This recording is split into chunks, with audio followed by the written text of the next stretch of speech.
একজন মহিলা তিনি বলছে তিনি যখন গর্ভে সন্তান লাভ করেছে সেই সময়ে তার সঙ্গে প্রায় সময় জিনের শারীরিক সম্পর্ক হতো। এ বিষয়ে ইসলাম কি বলে? উনার সাথে কি আপনার শারীরিক মিলন হয়েছে তখন নাকি হয়নি? ওই মহিলা বলতেছে যে আমার পেটের বাচ্চাটা কি আমার স্বামীর না জিনের। অনেক সময় অনেক নারীরা ফিল করে যে কেউ তার স্বামী ছাড়া অন্য কেউ ঘুমের ঘোরে অথবা একটু অবচেতন চোখটা বন্ধ করে আছে, কেউ জামা কাপড় ধরে টান দিল, অথবা হঠাৎ করেই মনে হলো স্পর্শকাতর কোন স্থানে স্বামী এখন ঘরের মধ্যে নেই, অথবা তিনি অন্য কোথাও ঘুমাচ্ছেন, অথবা তিনি ঘরের মধ্যে থাকলেও এই মুহূর্তে এই জায়গায় নেই, এরকম কেউ স্পর্শকাতর জায়গার মধ্যে স্পর্শ করেছে, এটা ফিল করেছে। এটা হতে পারে কিনা, জিনেরা এটা করতে পারে কিনা?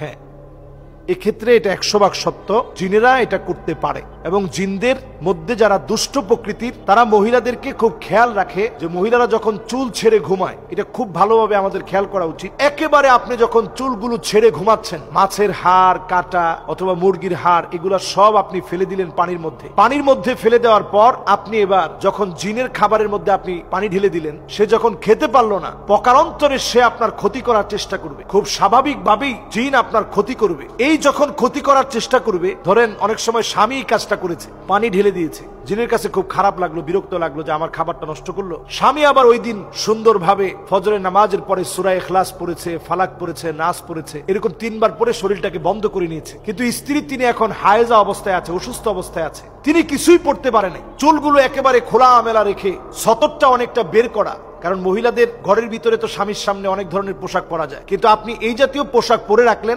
একদিকে আপনি হায়েজা অসুস্থ অবস্থায় আছেন, অন্যদিকে আপনি ছোটখাটো পোশাক পরলেন যে আপনার স্বামী দেখলে আপনার স্বামীর চোখে ভালো লাগবে, এই জন্য আপনি পরলেন, খোলামেলা একটু ড্রেস পরলেন। আবার চুলগুলো এলোমেলো আপনি একেবারে খোলা রেখে আপনি ঘুমিয়ে পড়লেন। এই যে অবস্থার যখন সৃষ্টি হয়, তখনই দুষ্ট জিনেরা এসে আক্রমণ করে এবং আপনার ক্ষতি করার চেষ্টা করে। কারণ ওই অবস্থায় আপনি আল্লাহর নামটা, বিশেষ করে আয়াতুল কুরসি আপনি পড়েন না। আয়াতুল কুরসি কিন্তু পড়া উচিত, দোয়া হিসেবে আমরা পড়ি না। এবং প্রতিনিয়তই ওই সময় লা হাওলা ওয়ালা কুওয়াতা ইল্লা বিল্লাহ পড়া উচিত, আমরা পড়ি না। বিভিন্ন দোয়াগুলা পড়া উচিত, আমরা পড়ি না। আমরা মনে করি আমরা হায়েজা অবস্থায় আছি, এই সময় দোয়া পড়বো কেন? দোয়াগুলা প্রতিনিয়ত আপনার পড়া দরকার, নিজের সেফটির জন্য প্রতিনিয়ত পড়া দরকার। যখন না পড়ে, আমি সাক্ষাৎকার যতটুকু আমার দেখার সুযোগ হয়েছে, আমি অবাক হয়ে গেছি একটা জিন মানুষকে কতটা কষ্ট দিতে পারে। তবে এই ক্ষেত্রে আমি একটা বিষয় পরিষ্কার বলতে চাই যে আন্নাল জিন্না খলাকাহুল্লাহু মিন নার, আল্লাহ রাব্বুল আলামিন জিনদেরকে সৃষ্টি করেছেন আগুন থেকে। বাইনামাল ইনস কাদ খালাকা মিন তিন, মানুষকে আল্লাহ রাব্বুল আলামিন সৃষ্টি করেছেন মাটি থেকে। ওয়ালা ইউমকিনু আইয়াতি মিনহা,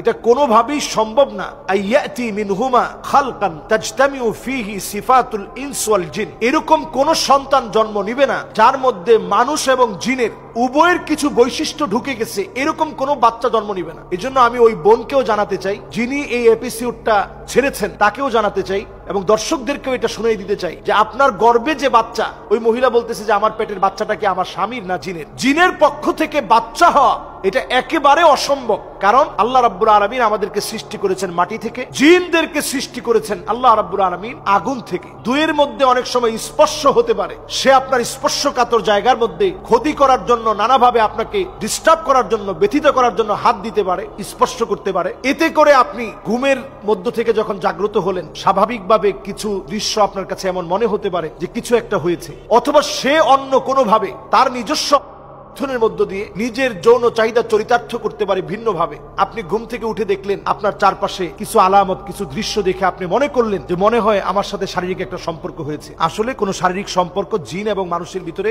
একেবারেই সম্ভব না। এবং পরের কথাগুলো একটু আপনি খেয়াল করেন, মুশিরান ইলা আল্লা ইউজাদ নাউউন সালিস, তৃতীয় কোন প্রকার জিন আর মানুষের সমন্বয় সহ পরে বাচ্চা হবে এমন কোন সৃষ্টি আল্লাহ রাব্বুল আলামিন দুনিয়ার বুকে সৃষ্টি করেননি। বাইনা নারিয়া ওয়া তিনিয়া, যেটা আগুন আর মাটির মধ্য দিয়ে আল্লাহ তাআলা বানাবেন, এমন কোন সৃষ্টি আল্লাহ রাব্বুল আলামিন করেন নাই। কাজেই আপনি যদি মনে করেন যে হয়েছে, তার সাথে কুরুচিপূর্ণ আচরণ হয়েছে, না, বরং স্পর্শ করেছে এইগুলো থেকে বাঁচার জন্য। এবং ওই বোনটা বলতেছিল কখনো কখনো সে দেখেছে তার সন্তানের আকার ধারণ করে মায়ের সঙ্গে খারাপ দৃষ্টি দিয়ে, লোলুপ দৃষ্টিতে মায়ের গায়ে হাত দেওয়ার জন্য এসেছে। এটাও দুষ্ট জিনদের দ্বারা সম্ভব, এটাও দুষ্ট জিনদের দ্বারা সংগঠিত হওয়া সম্ভব। যখনই এই জাতীয় কর্মকাণ্ড সংগঠিত হবে, তখন আপনি আল্লাহর কাছে এই বলে দোয়া করবেন যে আল্লাহ, আপনার শক্তির চাইতে আল্লাহ জিনের শক্তি বড় হতে পারে না, আল্লাহ আপনি হেফাজত করেন। আমি গত কয়েকদিন আগে নাটোর গিয়েছি প্রোগ্রামে, আমার অত্যন্ত কাছের সেই ছেলেটা আসার পরে আমি দেখি তার হাতটা ভেঙে গেছে। তো আমি বললাম তোমার হাত ভাঙলো কেমনে? ছেলে মানুষ বলতেছে হুজুর প্রায় সময় আমার লজ্জাস্থানে সে হাত দেয়, এবং এই লজ্জাস্থানে হাত দেওয়ার কারণে আমার সাথে